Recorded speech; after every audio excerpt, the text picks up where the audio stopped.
नमस्कार प्यारे विद्यार्थियों। इस वीडियो में बात करने वाले हम क्लास 12 के फिजिक्स के चैप्टर नंबर 2 के पार्ट 4 की। इससे पहले हमने इस चैप्टर का पार्ट 1, पार्ट 2 और पार्ट 3 अपलोड कर दिया है।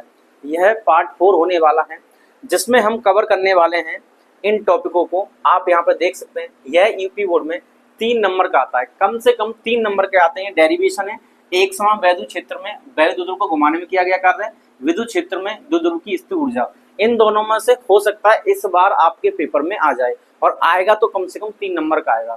इस टॉपिक को पढ़ने से पहले मैं आपसे एक रिक्वेस्ट करना चाहता हूं, अगर आपको हमारी ये वीडियो पसंद आ रही है तो अपने दोस्तों को शेयर करना ना भूलें। ज्यादा से ज्यादा स्टूडेंट तक आप हमारी वीडियो को पहुंचाइए और थोड़ी सी हमारी हेल्प कीजिए। तो यहाँ पर देखिए, बात करते हैं सीधा टॉपिक की। तो एक समान वैद्युत क्षेत्र में वैद्युत द्विध्रुव को घुमाने में किया गया कार्य। तो यहाँ पर सबसे पहले हम यहाँ से यहाँ तक पढ़ेंगे इसे। तो इसमें लगा एक समान वैद्युत क्षेत्र। तो हम क्या करेंगे, यहाँ पे पहले एक समान वैद्युत क्षेत्र बना लेंगे। तो ये बना दिया हमने एक समान वैद्युत क्षेत्र ये, और वैद्युत क्षेत्र को दिखाते हैं हम ई से। एक समान वैद्युत क्षेत्र बना दिया हमने, एक लाइन से दिखाया है, और भी लाइन बना सकते हैं, समझने के लिए एक ही लाइन काफी है। अब कह रहा है इसमें वैद्युत द्विध्रुव रखा है, तो इसमें क्या है, एक वैद्युत द्विध्रुव रखा है। तो हमने यहाँ पे वैद्युत द्विध्रुव रख दिया। ये वाला है यहाँ पे धनावेश, और ये रखा है यहाँ पे माइनस का आवेश। द्विध्रुव क्या होता है, जिसमें 2 आवेश होते हैं परिमाण में समान परंतु प्रकृति में विपरीत, यानी एक प्लस का और एक माइनस का। तो एक आवेश है और एक आवेश है, दोनों के बीच की दूरी अल्प होती है, जिसे हम 2l से दिखाते हैं। अब ये क्या है, वैद्युत क्षेत्र से थीटा कोण पर रखा है। कितने कोण पर रखा है, थीटा कोण पे। तो जब भी हम क्या करते हैं, विद्युत क्षेत्र में किसी द्विध्रुव को रखते हैं, चैप्टर 1 में आपने पढ़ा होगा कि जब भी हम द्विध्रुव को कहाँ रखते हैं, एक समान वैद्युत क्षेत्र में रखते हैं, तो उस पर एक बल आघूर्ण काम करता है, और उसका फॉर्मूला आता है tau equal to p E sine theta. याद है कुछ, tau equal to p E sine theta. तो यहाँ पे सबसे पहले वही tau equal to p E sine theta लगेगा। तो यहाँ क्या करेंगे, हम लिख लेंगे एक समान वैद्युत क्षेत्र में स्थित, क्या लिखेंगे पहले, एक समान वैद्युत क्षेत्र, एक समान वैद्युत क्षेत्र में स्थित क्या, वैद्युत द्विध्रुव। वैद्युत द्विध्रुव पर लगने वाला बल आघूर्ण, ये लिख लेंगे सबसे पहले। क्या लिखेंगे, एक समान वैद्युत क्षेत्र में स्थित द्विध्रुव पर लगने वाला बल आघूर्ण। अब बल आघूर्ण का फॉर्मूला क्या होता है, tau equal to p E sine theta. ये कहानी होगी कहां तक की, एक समान वैद्युत क्षेत्र में वैद्युत द्विध्रुव, यानी जब भी हम एक समान वैद्युत क्षेत्र में द्विध्रुव को रखेंगे तो उस पर एक बलागुण काम करता है, और उसका फॉर्मूला होता है tau equal to p E sine theta. बस इतना याद हो गया। अब आगे बढ़ते हैं। वो कह रहा है घुमाने में किया गया कार्य, इसका मतलब हमें ये घुमाना है। क्या करना है, घुमाना। तो पहले ही यहाँ पे है, फिर हम इसे थोड़ा सा घुमा देंगे। तो थोड़ा सा जैसे ही घुमाएंगे तो यहाँ पर ये वाला प्लस क्यू आवेश यहाँ आ जाएगा, और माइनस क्यू आवेश यहाँ पे आ जाएगा। ठीक है ना, यहाँ से ऐसे घुमाएंगे, यहाँ से ऐसे घुमाएंगे, और ये वाला जो कोण है इसको कहेंगे हम डी थीटा। अब डी थीटा क्या है, यहाँ से यहाँ तक का कोणीय विस्थापन है। कौन सा विस्थापन है, कोणीय। देखिए एक विस्थापन होता है रेखीय, जिसमें हम किसी को आगे करते हैं या पीछे करते हैं, और कोणीय विस्थापन होता है जब हम घुमाते हैं किसी चीज को। पहले मान लीजिए यहाँ पे है, फिर इसे यहाँ कर दें, तो ये यहाँ से यहाँ तक का कोणीय विस्थापन हो गया। जैसे घड़ी की सुइयां जो होती हैं वो कोणीय विस्थापन करती हैं। तो यहाँ से यहाँ घुमाने में हमें कोणीय विस्थापन किया है, तो हम लिख लेंगे डी थीटा कोणीय विस्थापन। डी थीटा कोणीय विस्थापन करने में किया गया कार्य, विस्थापन करने में किया गया कार्य। और ये कार्य जो होगा सूक्ष्म कार्य होगा। कैसा कार्य होगा, सूक्ष्म। क्यों होगा सूक्ष्म, क्योंकि यहाँ पे जो विस्थापन किया है वो सूक्ष्म किया है। जिसके आगे डी लग जाए इसका तो छोटा है, तो हम कह देंगे सूक्ष्म डी थीटा कोणीय विस्थापन कराने में किया गया कार्य। तो यहाँ पे कार्य क्या होता है, कार्य होता है बल गुणा विस्थापन। क्या होता है कार्य, बल गुणा विस्थापन। पर बल गुणा विस्थापन जब करते हैं, जब किसी चीज को हम आगे धकेलते हैं या पीछे खींचते हैं, यानी उसे पुल और पुश करने में, धक्का आगे देने में और पीछे करने में जो कार्य होता है उसे कहते हैं बल गुणा विस्थापन। पर यहाँ पे क्या चीज, कोई घूम रही है, तो जब भी कोई चीज घूमती है तो बल की जगह आ जाता है बलागुण, बल की जगह क्या आ जाता है बलागुण। अब रेखीय विस्थापन जो आगे पीछे हो रहा है उसे कहते हैं रेखीय विस्थापन। रेखीय विस्थापन की जगह यूज होता है कोणीय विस्थापन। तो आप यहाँ लगे कार्य क्या आ जाएगा, कार्य क्या होगा, कोणीय विस्थापन, क्या लिखेंगे यहाँ पे, कोणीय विस्थापन, और क्या होता था, बल आघूर्ण। तो यहाँ पे लिखेंगे बल की जगह बल आघूर्ण, बल आघूर्ण, और बल आघूर्ण को टाउ से दिखाते हैं। और क्या लिखेंगे साथ में, कोणीय विस्थापन। रेखीय विस्थापन नहीं होगा, कौन सा होगा यहाँ पे, कोणीय विस्थापन। तो कोणीय विस्थापन कितना है यहाँ पे, डी थीटा, ठीक है ना। तो ये डी डब्ल्यू का मान जो आएगा ये आ जाएगा टाउ गुणा डी थीटा। अब टाउ का मान आपने पहले ही निकाल लिया, तो ये आ जाएगा पीई साइन थीटा, और ये हो जाएगा डी थीटा, ठीक है। तो डी डब्ल्यू का मान कितना आएगा, डी डब्ल्यू का मान आ गया भाई पीई साइन थीटा, और ये डी थीटा। इतनी बात क्लियर है, इतनी बात क्लियर है कि इसमें कोई दिक्कत नहीं होनी चाहिए। बस आप क्या रखना है कि जैसे हम द्विध्रुव को एक समान वैल्यू क्षेत्र में रखते हैं तो उस पर क्या लगता है, tau equal to p sine theta के बल आघूर्ण लगता है। इसको हमने थोड़ा सा घुमा दिया, तो घुमाने में कोणीय विस्थापन कितना गया, डी थीटा। तो डी थीटा कोणीय विस्थापन करने में किया गया कार्य। कार्य क्या होता है, बल गुणा विस्थापन। पर यहाँ पे हम किसी चीज को घुमा रहे हैं तो बल गुणा विस्थापन, ये बल आघूर्ण गुणा कोणीय विस्थापन आ जाएगा। तो कोणीय विस्थापन डी थीटा और बल आघूर्ण टाउ। तो टाउ की वैल्यू उठा के यहाँ रख देंगे पी साइन थीटा, और डी थीटा यहाँ पे है, तो ये आ गया सूक्ष्म कार्य। पर हमें क्या करना है, घुमाने में कार्य निकालना है, कुल कार्य है। अगर मान लीजिए पहले ये यहाँ पे था, यहाँ पे था, और ये कौन था, थीटा 1, और दूसरा फिर यहाँ से यहाँ तक घुमा दिए पूरा, तो कौन हो गया, थीटा 2। यहाँ पे देखिए मैं समझाने की कोशिश कर रहा हूँ आपसे कि पहले ये जो था द्विध्रुव ये यहाँ पर था, तो इसने कोण बनाया थीटा 1। अब मान लीजिए यहाँ से यहाँ तक घुमा दिया, अब कोण कितना हो गया, थीटा 2। कितना हो गया, थीटा 2। तो अब आपसे पूछा जाए कि शुरुआती कोण कितना था, थीटा 1, अंतिम कोण कितना है, थीटा 2। तो पहले कोण से लेके आखिरी कोण तक जहां पर भी आपको द्विध्रुव घुमाना है उसके लिए कुल कार्य कितना होगा। तो ऐसी स्थिति में कुल कार्य निकालेंगे तो हम लिखेंगे द्विध्रुव को, क्या लिखेंगे यहाँ पे, द्विध्रुव को कहां से कहां घुमाना है वो लिख लीजिए पूरा। द्विध्रुव को थीटा 1 से थीटा 2, यानी पहली स्थिति ये है और आखिरी स्थिति है, कहां से शुरुआत करनी है और कहां पर करनी है। अगर आपको 0 से करनी है तो ये 0 हो जाएगा, 90 तक घुमाए तो ये 90 हो जाएगा। तो 0 से 90, जहां से भी जहां करना है, शुरुआत ये एंड ये। तो द्विध्रुव को थीटा 1 से थीटा 2 तक घुमाने में किया गया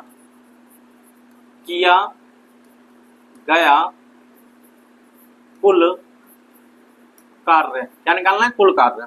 तो कुल कार्य क्या होगा, यहाँ W होता है, और क्या करते हैं, पहले वाले कार्य का समाकलन कर देते हैं, छोटे वाले कार्य का समाकलन करते हैं, कहां से कहां तक, थीटा 1 से थीटा 2 तक। और समाकलन करने के बाद जो आंसर आएगा वही हमारा कुल कार्य हो जाएगा। तो अब इसे सॉल्व करते हैं आगे। तो ये आ जाएगा समाकलन थीटा 1 से थीटा 2, और इसका फॉर्मूला आया था अभी पीई साइन थीटा, और ये डी थीटा, ठीक है। आपको याद नहीं है तो आप यहाँ देखिए, अभी आया था डी डब्ल्यू का आया था p E sine theta d theta, तो यहाँ पे हमने लिख दिया इसकी जगह d W p E sine theta d theta. अब इसमें क्या करेंगे, पीई तो आ जाएगा बाहर क्योंकि कांस्टेंट है, तो ये आ जाएगा पीई बाहर आ गया, समाकलन लिखेंगे डी थीटा 1 से थीटा 2, और यहाँ पे आ जाएगा साइन थीटा डी थीटा, ठीक है। समाकलन करना आपको आता होगा, मैं उम्मीद कर रहा हूँ। अगर नहीं आता है तो सीख लीजिए, क्योंकि आपको दिक्कत आएगी अगर समाकलन नहीं आता है तो समाकलन का एक फॉर्मूला होता है साइन थीटा डी थीटा का। साइन थीटा डी थीटा का जब भी समाकलन करते हैं तो आंसर आता है इसका कॉस थीटा। क्या आता है, कॉस थीटा, वो भी माइनस का। तो साइन थीटा डी थीटा का समाकलन करते हैं तो क्या आता है, माइनस के कॉस थीटा। बस इसको यहाँ पे यूज करेंगे, तो यहाँ पे करेंगे तो W इक्वल टू पीई तो बाहर है, पीई तो बाहर है, और साइन थीटा डी थीटा क्या बन जाएगा, माइनस का कॉस थीटा। तो यहाँ लिख देंगे माइनस के कॉस थीटा, और यहाँ पे लिमिट लगी है थीटा 1 और यहाँ पे लिमिट लगी है थीटा 2। अब क्या करेंगे, पीई को ऐसे लिखेंगे, पीई को ऐसे लिखेंगे, इस वाले माइनस को बाहर बुला लेंगे तो ये माइनस यहाँ पे आ जाएगा, ठीक है। इस माइनस को बाहर बुला लिया तो यहाँ पे आ गया। अब ब्रैकेट में लिख देंगे फिर से कॉस थीटा, और यहाँ पे लिख देंगे थीटा 1 और यहाँ पे लिख देंगे थीटा 2, ठीक है। अब देखिए कार्य को आगे लिखते हैं, तो माइनस के पीई। अब क्या करते हैं, थीटा की जगह पहले ऊपर वाली लिमिट को रखेंगे तो यहाँ आ जाएगा कॉस थीटा 2, सही है। फिर क्या करेंगे, इस लिमिट को रखेंगे तो यहाँ पे आ जाएगा कॉस थीटा 1, ये कर देंगे। अब इस माइनस का अंदर मल्टीप्लाई कर दो, तो जैसे ही माइनस का अंदर मल्टीप्लाई करेंगे तो पी तो ऐसे रहेगा, ये माइनस अब अंदर जाएगा तो देखो ये वाला हो जाएगा माइनस का और ये वाला पद हो जाएगा प्लस का। ये माइनस वाला हो गया प्लस का, तो ये हो गया प्लस का, तो मैं इस प्लस को पहले लिखता हूँ, ये आ जाएगा कॉस थीटा 1, ठीक है ना। तो ये वाला हो गया प्लस का, लेकिन ये कैसा हो जाएगा माइनस का, तो इसको यहाँ पे लिख देंगे, ये हो जाएगा कॉस थीटा 2। तो यहाँ से जो कार्य निकल के आया है आप देख सकते हैं, ये कार्य हो जाएगा W equal to p E bracket में कॉस थीटा 1 माइनस के कॉस थीटा 2, ये कार्य आएगा। इतना कार्य होता है जब भी हम किसी भी द्विध्रुव को एक समान वैद्युत क्षेत्र में रखते हैं तो उसको घुमाने में इतना कार्य होता है। इस फॉर्मूले को आप याद कर लीजिए, ये इंपोर्टेंट फॉर्मूला है। फिर से देखिए, सबसे पहले क्या करना है, एक समान वैद्युत क्षेत्र बनाया, द्विध्रुव रखा, द्विध्रुव को रखने के बाद tau equal to p sine theta लिख लिया। क्यों कि जब भी द्विध्रुव को ई में रखते हैं यानी वैद्युत क्षेत्र में रखते हैं तो उस पर बलागुण काम करता है जो कि tau equal to p sine theta होता है। पहली बात, जैसे ही हम इसे थोड़ा सा घुमाएंगे तो थोड़ा सा घुमाने में थोड़ा सा काम होगा। थोड़ा सा काम कितना होगा, डी डब्ल्यू। और कार्य क्या होता है, बल गुणा विस्थापन, पर यहाँ पे घूमने वाला कार्य चाहिए तो बल आगुण गुणा कोणीय विस्थापन। बल आगुण क्या, टाउ, और कोणीय विस्थापन क्या, डी थीटा।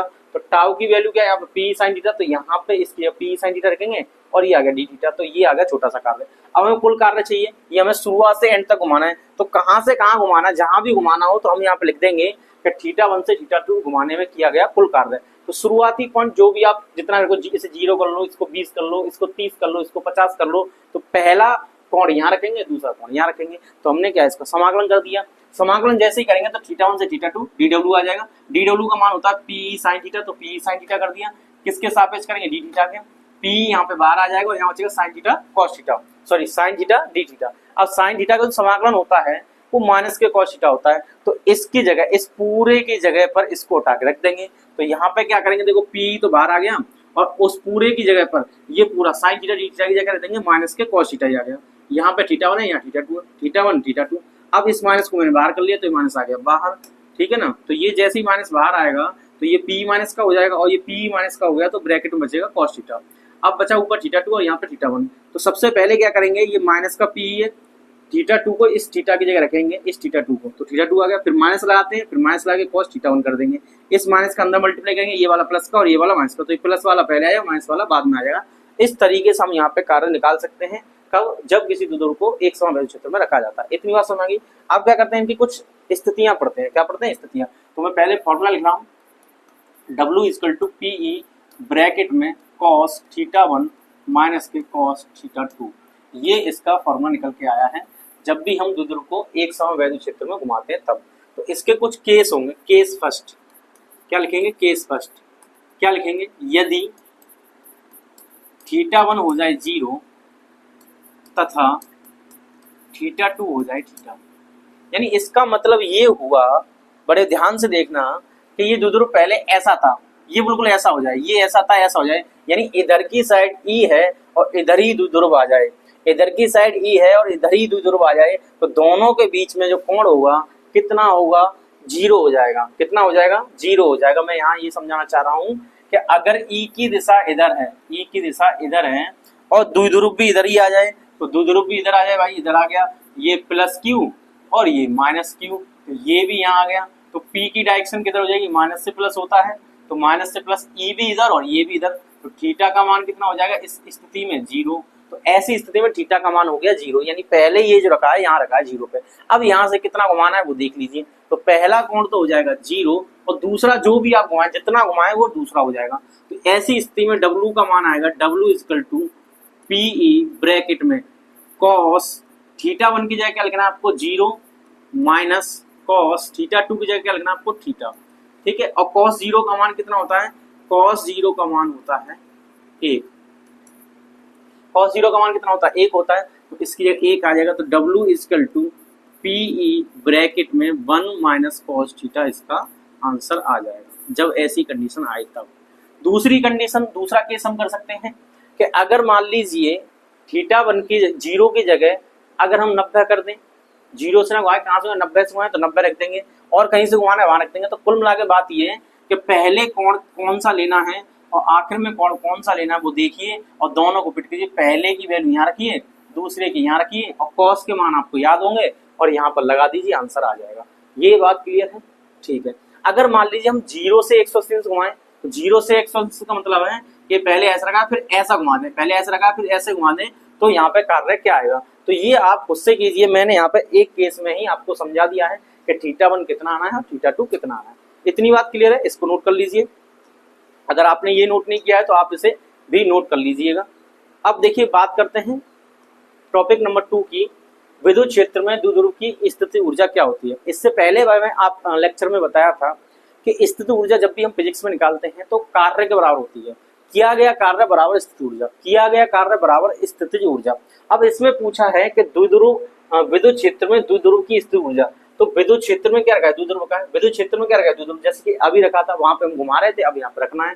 तो द्विध्रुव रखना कहाँ से, अनंत से, तो अनंत से लाकर जब भी हम द्विध्रुव को वैद्युत क्षेत्र में रखते हैं, अनंत से लाकर जब भी वैद्युत को विद्युत क्षेत्र में रखते हैं, कहाँ से, अनंत से लाकर जब भी वैद्युत को कहाँ पर वैद्युत क्षेत्र में रखते हैं, तो वैद्युत क्षेत्र में लाने तक का जो कार्य होता है, अनंत से वैद्युत क्षेत्र के भीतर द्विध्रुव को लाने तक का जो कार्य होता है, उस कार्य को ही हम स्थितिज ऊर्जा कहते हैं। यहाँ पर लिख दिया है मैंने, देख लीजिए, वैद्युत क्षेत्र में वैद्युत द्विध्रुव की स्थितिज ऊर्जा उस कार्य के बराबर होती है जो कि द्विध्रुव को कहाँ से, अनंत से वैद्युत क्षेत्र के भीतर लाने में करना पड़ता है। इसको आप नोट कर लीजिए, बस इतनी सी इसकी डेफिनेशन है और हमें क्या करना है, कार्य निकालना है और डेरिवेशन को कंप्लीट करना है। तो यहाँ पे हम करेंगे डेरिवेशन को कंप्लीट।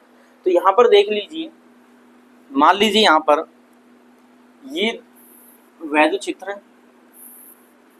ये क्या है, यहाँ पे वैद्युत क्षेत्र है, और अनंत से, कहाँ से, अनंत से, यहाँ पे रखा है ये द्विध्रुव अनंत पे, पहले कहाँ पर रखा है ये, अनंत पे, और इसके बीच की दूरी होती है 2l, कितनी होती है, 2l, ठीक है ना। अब अनंत पे रखा है तो इसको अनंत से लाके इसके अंदर शिफ्ट करेंगे, तो इसके अंदर शिफ्ट करेंगे, तो हमने यहाँ पे इसके अंदर शिफ्ट कर दिया, मान लीजिए यहाँ पर ये -q यहाँ पे आ गया और यहाँ से यहाँ तक ये आ गया +q, और दोनों के बीच की दूरी है 2l, कितनी दूरी है, 2l।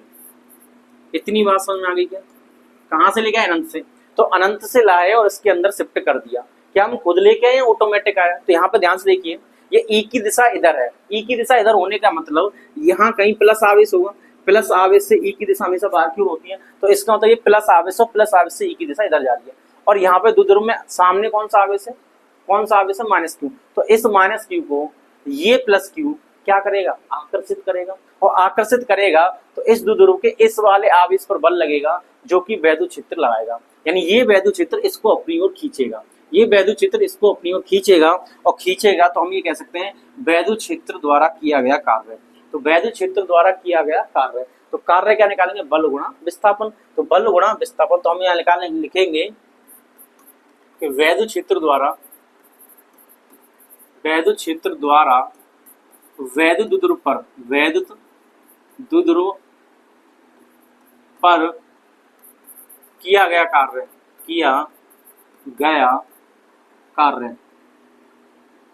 क्या लिख देंगे यहाँ पे, किया गया कार्य क्या होता है, बल गुणा विस्थापन।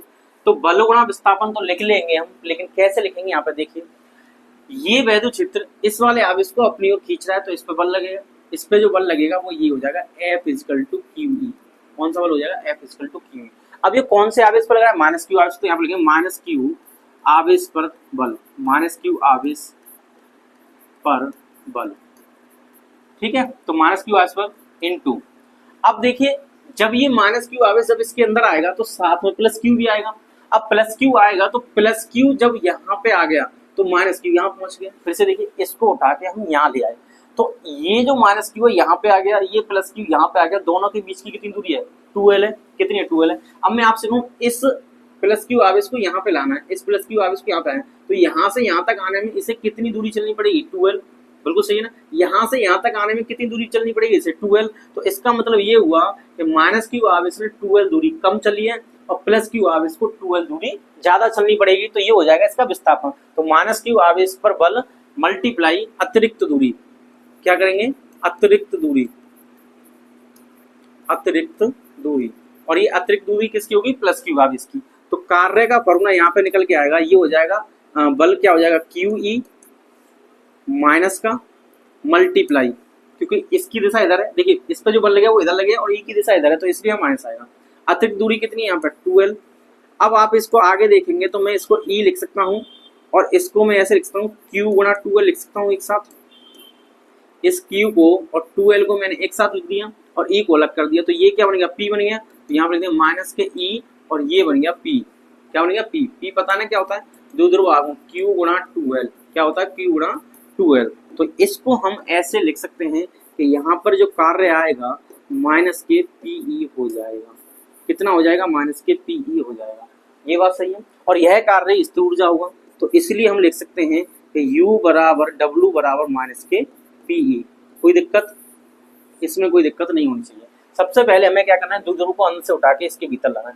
अनंत से उठा के इसके भीतर लाएंगे तो हमें कार्य करना पड़ेगा, हमें नहीं करना, वो वैद्युत क्षेत्र को करना है। तो वैद्युत क्षेत्र कार्य करेगा, तो वैद्युत क्षेत्र द्वारा वैद्युत द्विध्रुव पर किया गया कार्य, कार्य क्या होता है, बल गुणा विस्थापन। तो बल निकाल लीजिए QE, और विस्थापन कितना होगा इसमें 2L के बराबर, और कोई विस्थापन नहीं है, इन आवेशों के बीच की दूरी को विस्थापन कहेंगे। तो यहाँ पे माइनस के QE और ये आ गया, तो यहाँ से W निकला, W को हम किसके बराबर करेंगे, U के। अब मान लीजिए इसको यहाँ पर हमें घुमाना है, क्या करना है, घुमाना है। तो घुमाने में किया गया कार्य, क्या करेंगे, घुमाने में किया गया कार्य, तो यहाँ पर लिख देंगे कि वैद्युत क्षेत्र के अंदर, वैद्युत क्षेत्र के भीतर द्विध्रुव, किसको, द्विध्रुव को घुमाने में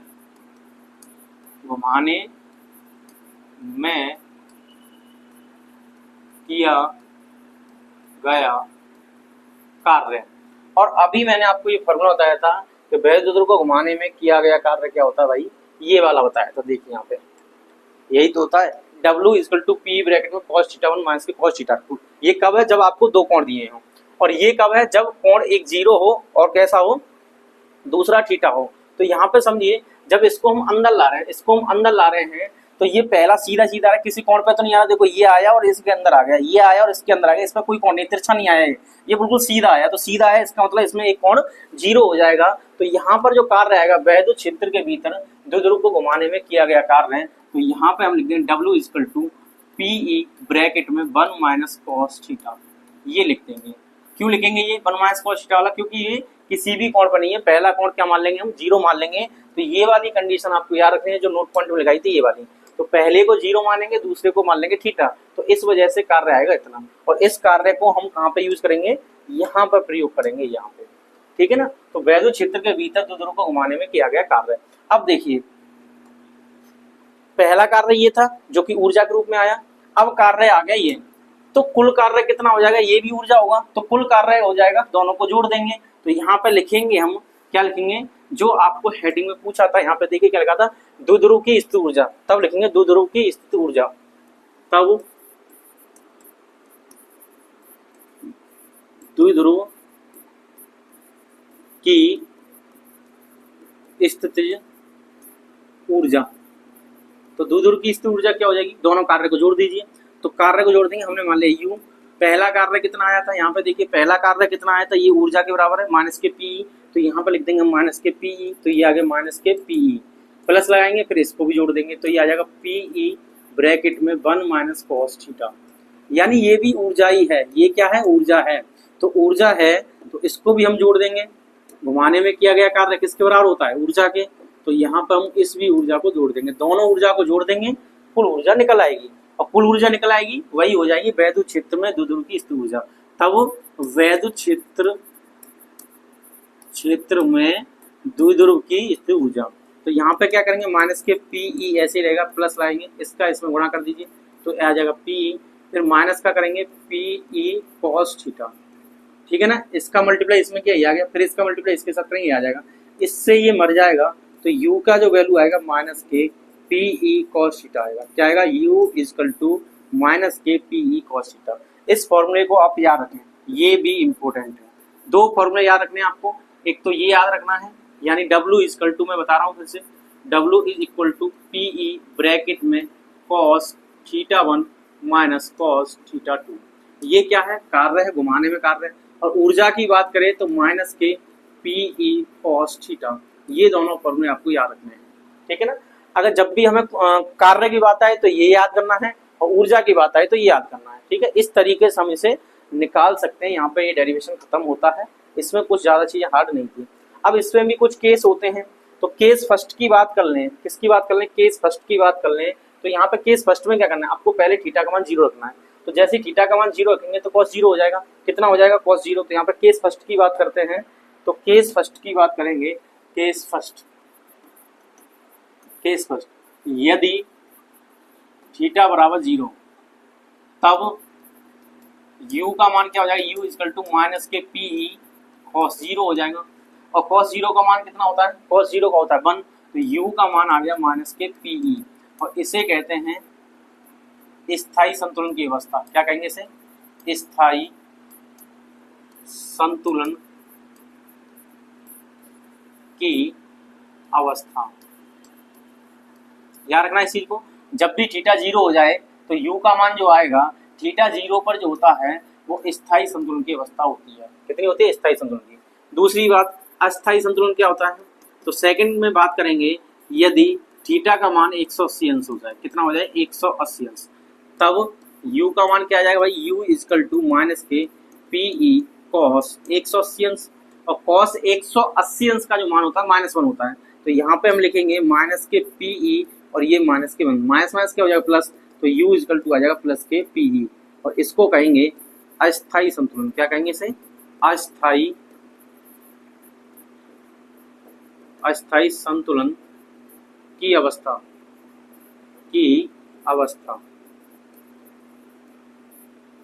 ठीक है, याद रखना है, सवालों में यूज होता है। स्थायी संतुलन की अवस्था का मतलब क्या होता है? जब कोण 0 हो तो स्थायी संतुलन की अवस्था होगी, और जब कोण 180 अंश हो तो अस्थायी संतुलन की अवस्था होगी। अब स्थायी किसे कहते हैं और अस्थायी किसे कहते हैं, इस बात का जवाब आप हमें दीजिए। पहले चैप्टर में मैंने आपको पढ़ाया था tau equal to p sine theta, और उसमें केस कराए थे। उस वीडियो को अगर आपने नहीं देखा तो एक बार देखिए और वहां पर पता कीजिए कि स्थायी और अस्थायी अवस्था क्या होती है। फिलहाल आप इतना समझिए कि 0 पर स्थायी होगा और 180 अंश पर अस्थायी हो जाएगा। अगर मान लीजिए केस थर्ड की बात कर लें, किसकी बात कर लें? केस थर्ड की। तो केस थर्ड का मतलब यहाँ पे कौन लिख दीजिए, यदि थीटा कितना हो जाए? यदि थीटा हो जाए 90 अंश, तब u का मान कितना आ जाएगा? u इक्वल टू माइनस के पीई कॉस 90 हो जाएगा, और कॉस 90 अंश का मान कितना होता है? 0, तो u कितना आ गया? 0। यानी ऐसी स्थिति में स्थिर ऊर्जा कितनी हो जाएगी? 0, जब कोण कितना हो जाए? 90 हो जाए। तो ये इसके केस हैं, आप इन्हें लिख सकते हैं। अब बात कर लेते हैं एक न्यूमेरिकल की। यहाँ पर देखिए लिखा हुआ है न्यूमेरिकल, इसको हम सॉल्व करेंगे। इंपॉर्टेंट है, ऐसा ही पेपर में आएगा, अगर इसमें से आया तो ऐसे ही क्वेश्चन लिखा आएगा अगर इन टॉपिक को क्वेश्चन आते हैं तो यहाँ पे देखिए, एक विद्युत द्रव्य में प्लस 1.0 इंटू 10 की पावर -6 कूलाम तथा -1.0 गुणा 10 की घात -6 कूलाम के दो बिंदु आवेश एक दूसरे से 2 सेंटीमीटर दूरी पर स्थित है। तो देखिए भाई, सबसे पहले आपको क्या करना होता है? दिया है लिखना होता है। तो ये जो दिया है आप यहाँ पे इसकी डिजाइन बनाइए। तो इसकी डिजाइन बनाएंगे हम। यहाँ पे देखिए, 1 माइनस क्यू ये वाला दिया है, 1 गुणा 10 की घात 6, तो मैं यहाँ लिखूंगा 1 गुणा 10 की घात -6 कूलाम। ये हो गया आवेश पहला, वो भी माइनस वाला, ठीक है ना। यहाँ पे माइनस वाला प्लस, तो प्लस वाला हो गया, ठीक है। दूसरा आवेश यहाँ पे होता है जो कैसा होता है? माइनस का, तो यहाँ पे दिया 1 गुणा 10 की घात -6 कूलाम। आप देख सकते हैं ये प्लस का है और ये वाला माइनस का है। तो एक माइनस का आवेश, एक प्लस का आवेश, दोनों परिमाण में समान हो तो क्या बनाते हैं? वैद्युत द्विध्रुव बनाते हैं। इस पॉइंट को मैं ए कह दूं और इस पॉइंट को मैं बी कह दूं, तो द्विध्रुव आघूर्ण की दिशा कहाँ होती है? माइनस से प्लस की ओर। तो माइनस इधर है, प्लस इधर है। अगर द्विध्रुव आघूर्ण की दिशा की जरूरत हो तो हम ऐसे निकाल सकते हैं, ठीक है। इतना सवाल समझ आया? बिंदु आवेश एक दूसरे से 2 सेंटीमीटर की दूरी पर, तो यहाँ से यहाँ तक जो दूरी दी है 2 सेंटीमीटर दी है। कितनी दी है? 2 सेंटीमीटर। तो 2 सेंटीमीटर की दूरी पर है। तो आपसे मैं ये कह सकता हूँ कि आवेश का मान Q1 Q2 का जो मान दिया है वो दिया 1 गुणा 10 की घात -6 कूलाम, और बीच की जो दूरी होती है उसे हम 2L से दिखाते हैं, और 2L का मान दिया है 2 सेंटीमीटर। ये लिखा ना 2 सेंटीमीटर, तो इसे मीटर में बदल दीजिए। 2 गुणा 10 की घात -2 मीटर आ जाएगा, ठीक है ना। मीटर में बदल दिया। अब आपसे पूछा यह विद्युत द्विध्रुव 1 गुणा 10 की घात 5 वोल्ट बट्टे मीटर के समरूप विद्युत क्षेत्र में स्थित है। समरूप का मतलब एक समान। तो E का मान भी आपको दिया है, कितना दिया है? ये दिया है 1 गुणा 10 की घात 5। तो 1 गुणा 10 की घात 5 दिया, तो मैं यहाँ सीधा लिखता हूँ 10 की घात 5 और वोल्ट बट्टे मीटर। अब आपसे पूछा पहले में द्विध्रुव पर विद्युत क्षेत्र द्वारा लगने वाला अतिरिक्त बलागुण बताइए। तो पहले की बात करते हैं, बहुत ही इजी है, यहाँ पे आपको कुछ ज्यादा दिमाग लगाने की जरूरत नहीं पड़ेगी। तो कैसे करना है? यहाँ पे देखिए, पहला आ वाले की बात करते हैं। तो आ टाउ पूछा है आपसे, क्या पूछा है? टाउ। बलागुण पूछा है ना, देखिए अतिरिक्त बलागुण। बलागुण क्या होता है? Tau equal to p sine theta. तो हम यहाँ पे लिखें tau equal to p sine theta. और यहाँ पे आपसे पूछा है द्विध्रुव पर विद्युत क्षेत्र द्वारा लगने वाला अतिरिक्त नहीं, यहाँ पे अधिकतम होगा। सॉरी, यहाँ पे क्या होगा? अधिकतम। प्रश्न में यहाँ टाइपिंग मिस्टेक हुई है, यहाँ पे होगा अधिकतम। क्या होगा? अधिकतम। तो अधिकतम बलागुण बताना है। क्या बताना है? अधिकतम बलागुण।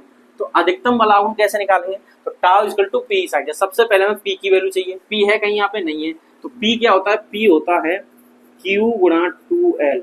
क्या होता है? Q गुणा 2L होता है। तो Q का मान कितना दिया? ये दिया 1 गुणा 10 की घात 6। तो यहाँ पे लिख देंगे 10 की घात 6। 1 को नहीं लिख रहा हूँ, 10 की घात 6 लिखता हूँ डायरेक्ट, ठीक है। अब देखिए 2L का मतलब ये वाली दूरी, और ये कितना 2 सेंटीमीटर, 2 सेंटीमीटर किसमें बदल लेंगे मीटर में, तो 2 गुणा 10 की घात -2, तो यहाँ लिख देंगे 2 गुणा 10 की घात -2। ठीक है, अब इसे देखिए, ये मैंने यहाँ लिख दिया। अब यहाँ पे क्या करना है आपको, ये देखना है, सॉल्व करना है। तो 2 गुणा 2 और 6 कितना हो जाएगा, 10 की घात -8 कूलम मीटर इसका मात्रक। तो P का मान आ गया, तो P का मान यहाँ लिख देंगे, कितना आया 2 गुणा 10 की घात -8 गुणा E का मान कितना दिया 10 की घात 5, तो यहाँ 10 की घात 5 लिख दीजिए। अब साइन थीटा, थीटा तो दिया नहीं है, इसीलिए मैंने कहा यहाँ पे मिस्टेक थी, अधिकतम पूछा है। अधिकतम के लिए साइन थीटा का मान हमेशा 1 होता है। साइन थीटा का अधिकतम मान कितना होता है 1 होता है, तो यहाँ पे सीधा सीधा 1 लिख देंगे। अब इसको सॉल्व कर लो, तो 2 गुणा 10 की घात -3 टाउ का मान आ जाएगा। और टाउ क्या होता है, टाउ क्या होता है बल आगुण, बल आगुण क्या होता है बल गुणा लंबवत दूरी। तो बल गुणा लंबवत दूरी से इसका मात्रा है बल का मात्रक न्यूटन और लंबवत दूरी का मीटर। तो यहाँ पर ये पहला आ वाला प्रश्न सॉल्व होता है, इसका मान ही निकला है। इतनी बात सही है। अब देखिए दूसरा, दूसरे में क्या पूछा है आपसे, दूसरे में कह रहा है द्विध्रुव की स्थायी संतुलन की स्थिति में स्थिर ऊर्जा बताइए। देखो ये मैंने अभी आपको बताया था, संतुलन की स्थायी संतुलन की स्थिति में स्थित ऊर्जा।